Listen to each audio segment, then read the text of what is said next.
So schön darf ich heute am Morgen mit euch allen da sein und euch mehr von Jesus und von dem, was er gemacht hat, erzählen. Ich möchte heute über ein Thema reden, das heisst die Breite des Evangeliums.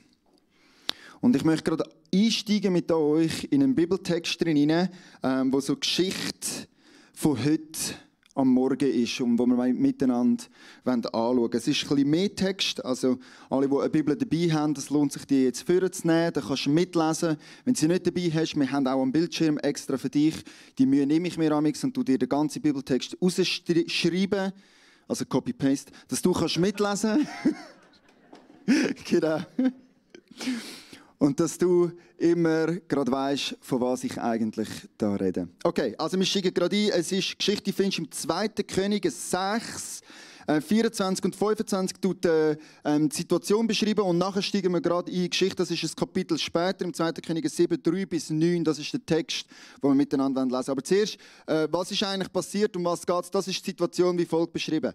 Einige Zeit später zog König Ben-Hadad von Syrien alle seine Truppen zusammen, marschierte in Israel ein und belagerte Samaria. In der eingeschlossenen Stadt brach eine große Hungersnot aus. Schließlich kostete ein Eselskopf 80 Silberstücke. Und für eine Handvoll Taubenmist musste man 5 Silberstücke bezahlen. Also es ist unsere Situation, in dieser Geschichte spielt. Der syrische König Ben-Hadad hat Krieg geführt gegen Israel und ist einmarschiert und belagert die Stadt von Samarien. Jetzt, er war eben Syrer und nicht Assyrer, darum haben sie die Stadt belagert und nicht eingenommen. Die Assyrer ist nämlich die erste Nation, die Belagerungsmaschinen eingesetzt hat. Die Syrer, die haben es noch old-fashioned gemacht, sprich, die haben dann einfach das Camp aufgeschlagen um die Stadt drumherum, geschaut, dass niemand rein und niemand rauskommt und dann ist logisch, was passiert. Die Lebensmittel und die Ressourcen werden immer knapper innerhalb der Stadt und man wartet dann einfach, bis Seuchen ausbrechen, bis Hungersnot ausbricht und bis einfach die Menschen in der Stadt so demoralisiert sind, dass sie einfach aufgeben. Das war die Taktik der Syrer und so sind sie gekommen und haben die Stadt belagert. Das ist die Situation. Drinnen, wer hat es auch anders gedacht, nach einer kurzen Zeit hast du 80 Silberstücke für einen Eselskopf gezahlt. Ich würde den ja nicht einmal gratis nehmen. Aber es hat dort Leute gegeben, die sind so verzweifelt, so hungrig gewesen, dass sie 80 Silberstücke für einen Eselskopf gezahlt haben. Dort spielt jetzt unsere Geschichte. Jetzt darf ich euch unsere Hauptdarsteller vom heutigen Morgen vorstellen. Das sind nämlich 4 Aussätzige. Die 4 Aussätzigen sind die Hauptpersonen in der heutigen Geschichte. Und die 4 Aussätzigen, die sind so quasi zwischen Hammer und Amboss gekommen. Die Stadt ist der Amboss, quasi dort, wo draufgeschlagen wird. Und der Hammer sind die Syrer, die Streitmacht, die probiert, auf den Amboss einzuschlagen. Und dazwischen, zwischen diesen 2 Fronten, findest du die 4 Aussätzigen. Die haben nämlich nicht innerhalb der Stadt sein, die sind ausgeschieden gewesen, geschlossen von denen drinnen, aber sonst haben sie auch nicht hergehen und die haben genauso gelitten wie alle anderen und jetzt hocken die dort und jetzt dort geht unsere Geschichte los, im 2. Könige 7, 3 bis 9. Draußen vor dem Stadttor saßen 4 aussätzige Männer. Sie sagten zueinander, was sollen wir hier sitzen und auf den Tod warten? In der Stadt herrscht Hungersnot. Gehen wir in die Stadt, dann verhungern wir. Bleiben wir hier, verhungern wir auch. Warum also nicht ins Lager der Syrer gehen? Wenn sie uns am Leben lassen, dann haben wir noch einmal Glück gehabt. Und wenn sie uns umbringen, ist es auch egal. Hier wären wir ja sowieso gestorben. Sobald es dunkel wurde, Text verloren.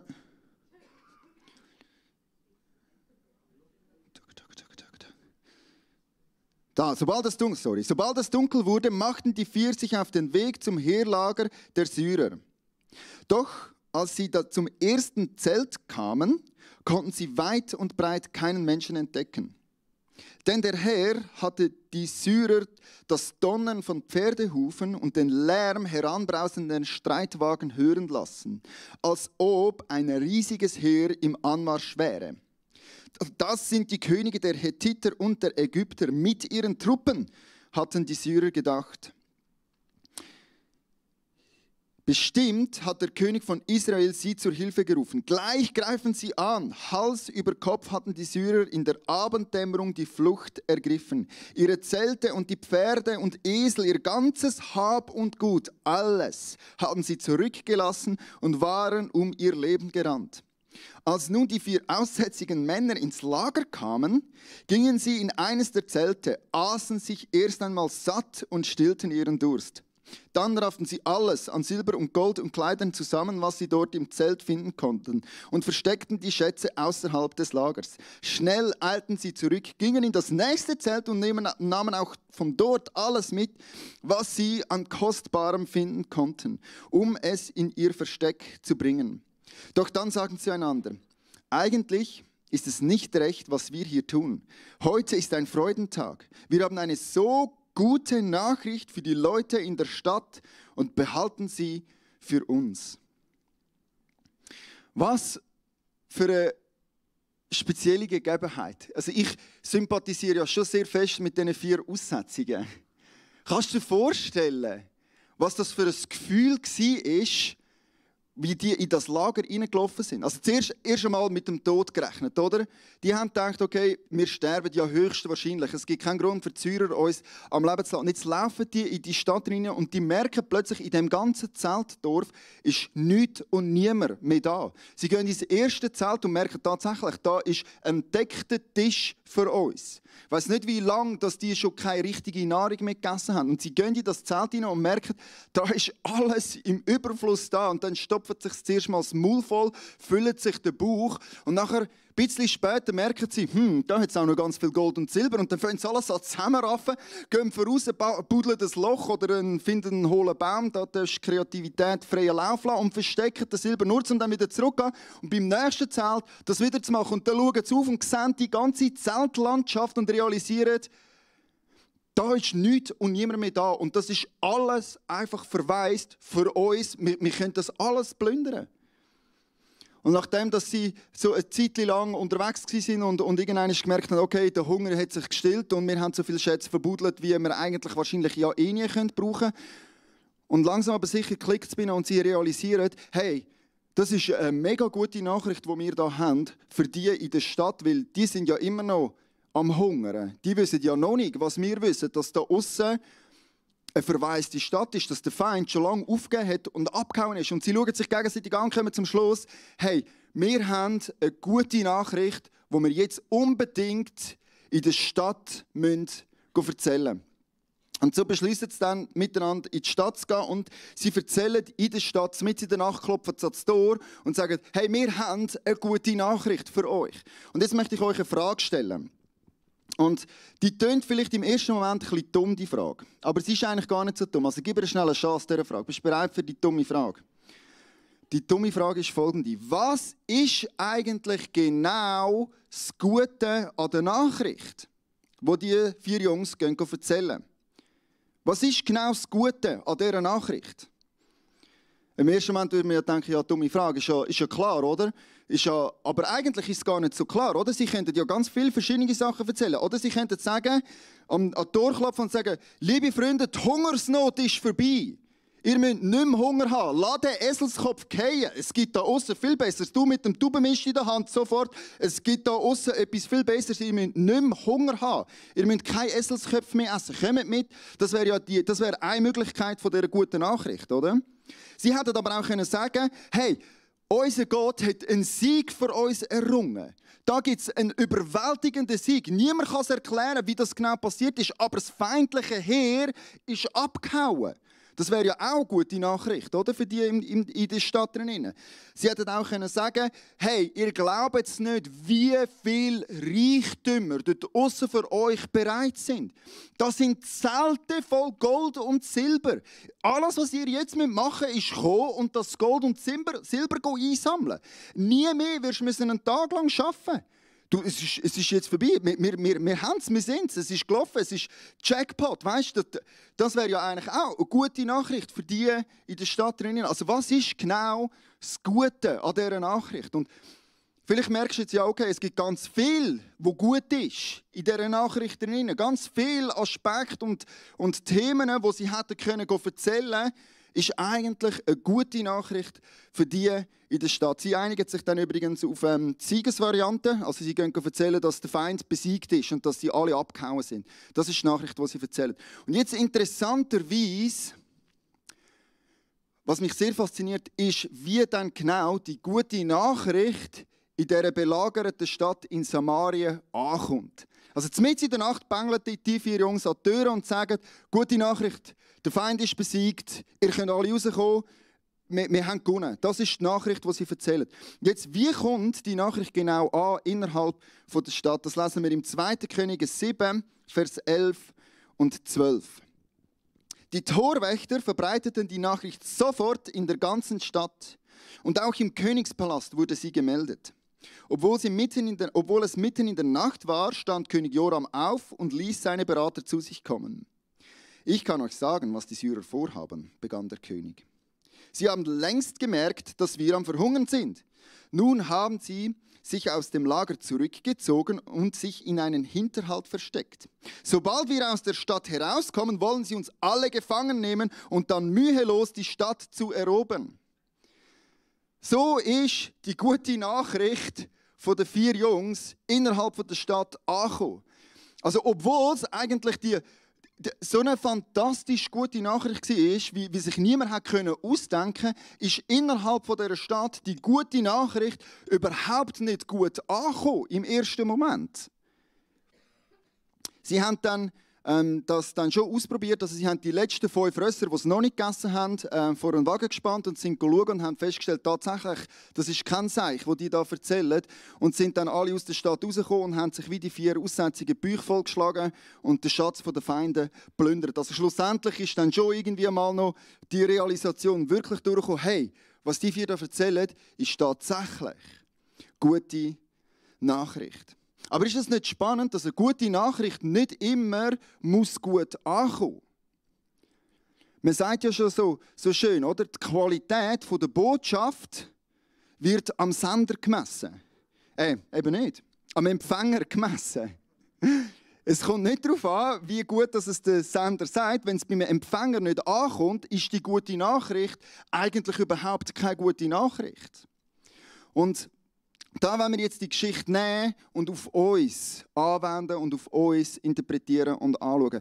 Ich glaube, ihr merkt schon ein bisschen, in welche Richtung dass es heute gehen könnte, was ich möchte darüber reden. Weil du und ich, wenn du Jesus kennst, du hast auch eine gute Nachricht zu erzählen. Du bist eigentlich die 4 Aussätzigen. Wir sind die 4 Aussätzigen. In dieser Geschichte, das sind wir. Wir sind die etwas entdeckt haben, das fantastisch ist. Wir sind die etwas gelernt haben, etwas gesehen haben, etwas erfahren haben, wo unglaublich genial ist. Und wir sind jetzt die zurück in die Stadt kommen und eigentlich eine gute Nachricht zu erzählen haben. Und genau gleich wie die 4 Aussätzigen erleben wir aber irgendwie gleich auch immer wieder, dass die gute Nachricht irgendwie überhaupt nicht so mega gut ankommt. Dass es irgendwie... Also, was ist denn, weißt, was läuft da genau? Wieso kommt eigentlich die gute Nachricht nicht so mega gut an? Bei denen, die mir die gute Nachricht erzählen wollen. Hast du dir die Frage auch schon mal gestellt? Ich habe mich mit dieser Frage intensiv in letzter Zeit auseinandergesetzt. Und ich würde sagen, wir sind eigentlich mit dem Evangelium, die schon länger im Glauben sind, die wissen, dass Evangelium übersetzt heißt, Evangelion ist die gute Nachricht. Also das Evangelium von Jesus ist bekannt, wird genannt, die gute Nachricht. Und es ist unser Job oder unser Auftrag, eigentlich mehr unser Privileg, unsere Freude, die gute Nachricht weiterzuerzählen. Aber gleich wie die 4 Aussetzungen merken wir, okay, die gute Nachricht ist irgendwie nicht immer mega gut aufgenommen oder die kommt irgendwie so nicht an. Und dem wollen wir heute ein bisschen mehr auf die Spur gehen. Und ich glaube, es könnte damit zusammenhängen, welchen Teil wir von der guten Nachricht erzählen oder betonen.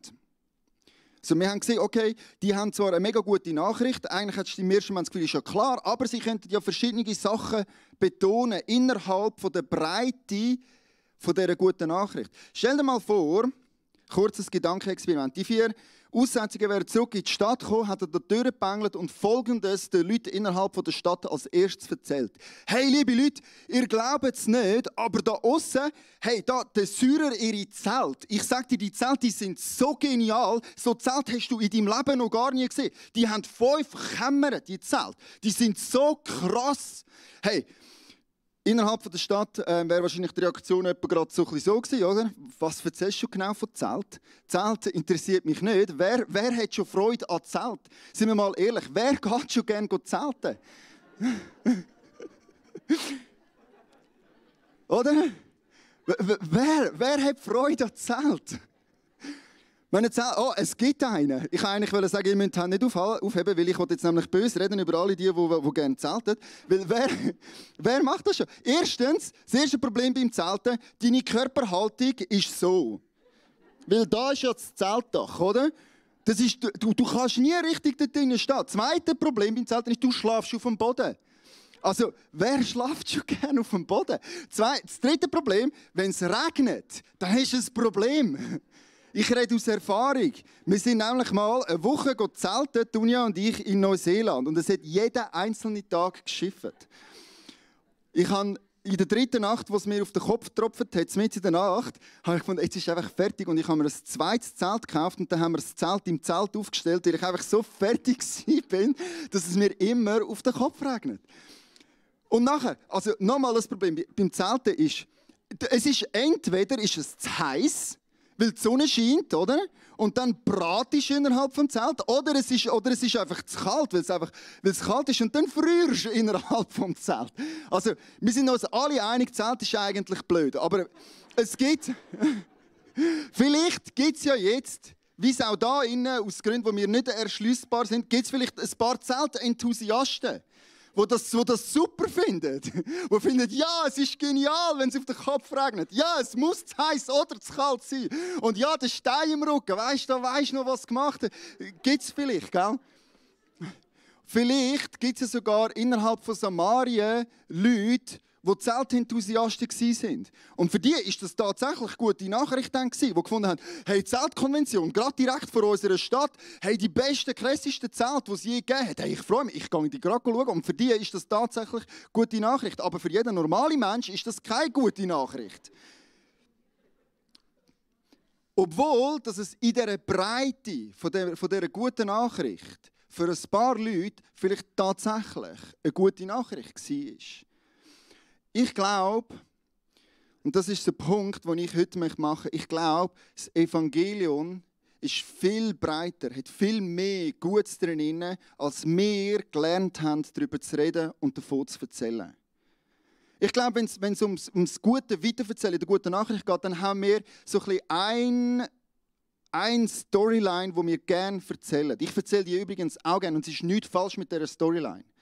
Aber ich glaube, die Schwierigkeit ist, wie bei Zeltenthusiasten, es ist einfach nicht gute Nachricht für jeden Mensch. Ich habe das selber festgestellt und gelernt. Ich habe 3 Kinder und so die erste Storyline, die wir gerne erzählen, wenn es um die gute Nachricht geht, ist folgendes. Jesus hat dir die Schuld vergeben.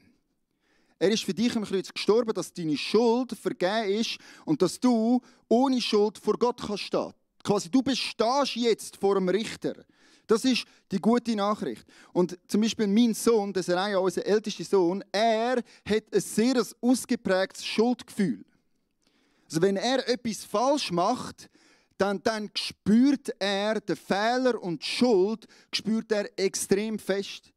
Also wenn du ihn ein bisschen fest zusammenschiessen und ihm sagst, das hast du falsch gemacht, du kannst ihn kaputt machen, du kannst ihn zerstören, das geht bei ihm in Mark und Seele rein, das trifft ihn zutiefst. Und ich glaube, kein Kind auf dieser Welt, das schöner Entschuldigung sagen kann als der Seraya, weißt?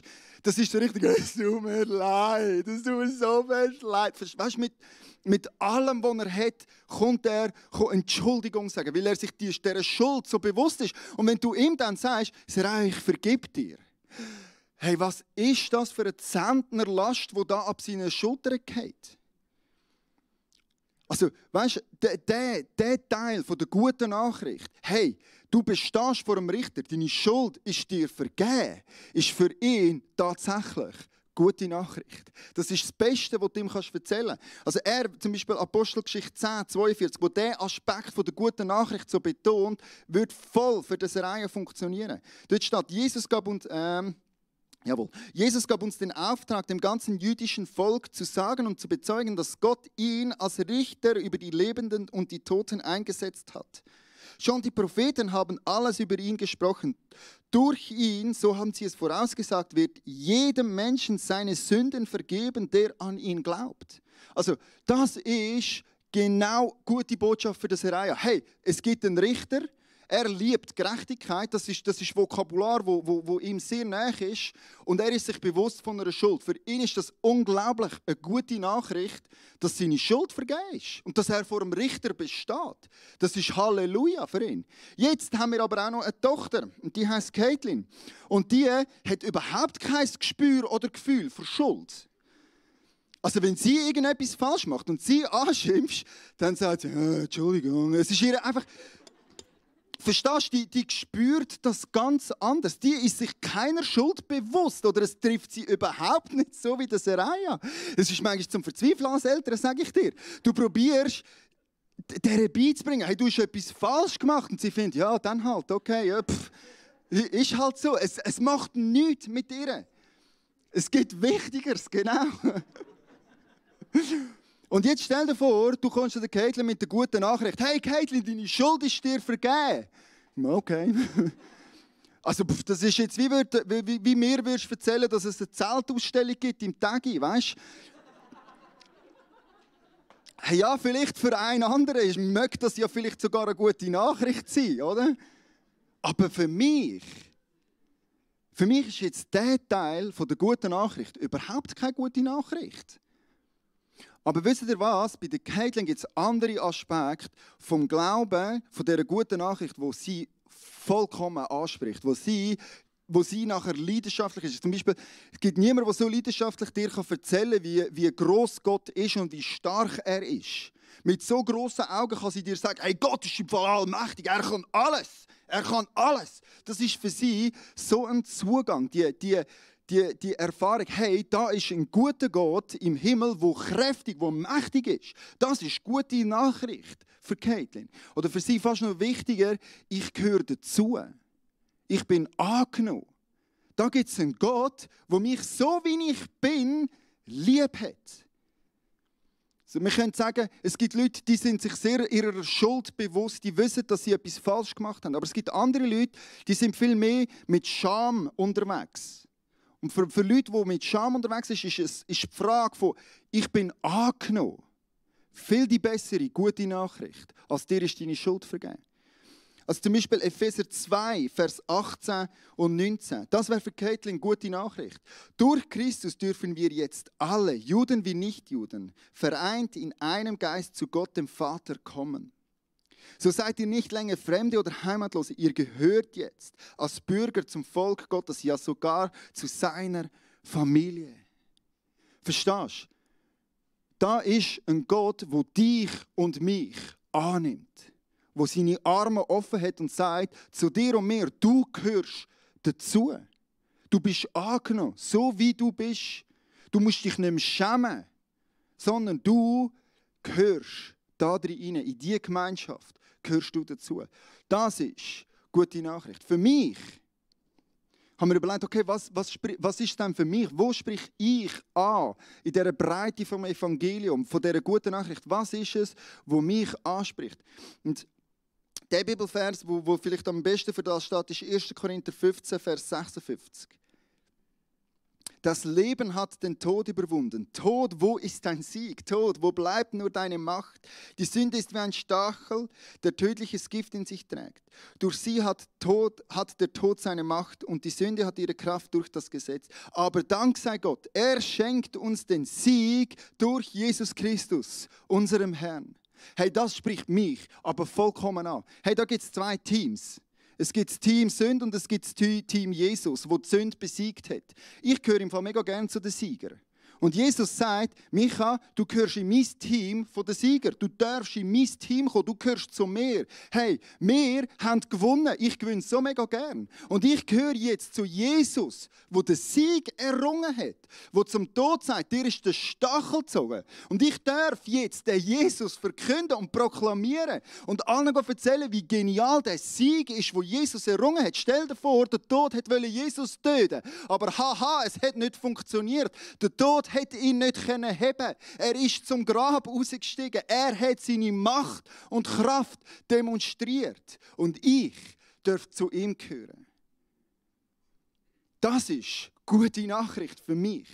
Und ich liebe, dass Jesus gewonnen hat. Ich liebe es, dass er zum Tod sagt, wo ist dein Stachel? Er ist dir gezogen. Du hast keine Macht mehr. Ich gehöre zu dem, wo alle Macht hat. Das ist gute Nachricht für mich. Also ich fühle mich übrigens auch nicht so mega häufig schuldig.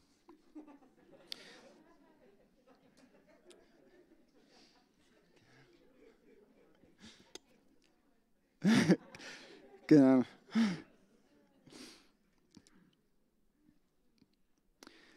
Ich habe noch mit der Monika austauscht über die Predigt und gefragt, hey, was ist es eigentlich, was dich anspricht? Was ist es, was ist für dich das Gute an dieser Nachricht? Und sie hat einfach Folgendes gesagt. Im Römer 8, Vers 38 bis 39 kannst du Folgendes lesen. Aber dennoch, mitten im Leid triumphieren wir über all dies durch Christus, der uns so geliebt hat. Denn ich bin ganz sicher, weder Tod noch Leben, weder Engel noch Dämonen, weder Gegenwärtiges noch Zukünftiges, noch irgendwelche Gewalten, weder Hohes noch Tiefes oder sonst irgendetwas auf der Welt können uns von der Liebe Gottes trennen, die er uns in Jesus Christus, unserem Herrn, schenkt. Sie hat gesagt, ich kann es nicht fassen, dass es da einen liebenden Gott im Himmel gibt, der mich lieb hat, der mich liebt. Von ganzem Herzen. Die Liebe Gottes ist für mich so unfassbar. Das ist, ich kann das nicht ergreifen. So beschreibt sie das Gute an dieser guten Nachricht. Ich hoffe, du verstehst heute, oder was ich mir wünsche, ist, dass uns allen aufgeht, hey, dass die gute Nachricht, die ist so viel breiter, als wir manchmal darüber reden können und erzählen.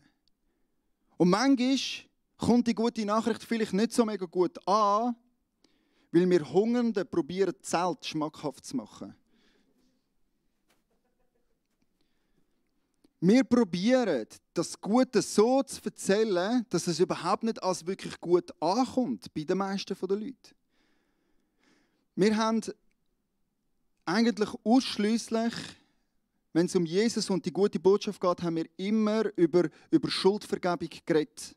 Und Schuldvergebung ist zentral, versteht mich. Es führt keinen Weg an Schuldvergebung vorbei, das gehört dazu. Aber das Evangelium ist so mega breit, da gehört so mega viel mehr dazu als nur gerade Schuldvergebung. Dass wir alle, glaube ich, neu lernen können, die Breite von dem Evangelium, von dieser guten Nachricht zu entdecken und lernen, neu begeistert zu sein über dem Guten, das ist in dieser Nachricht drin.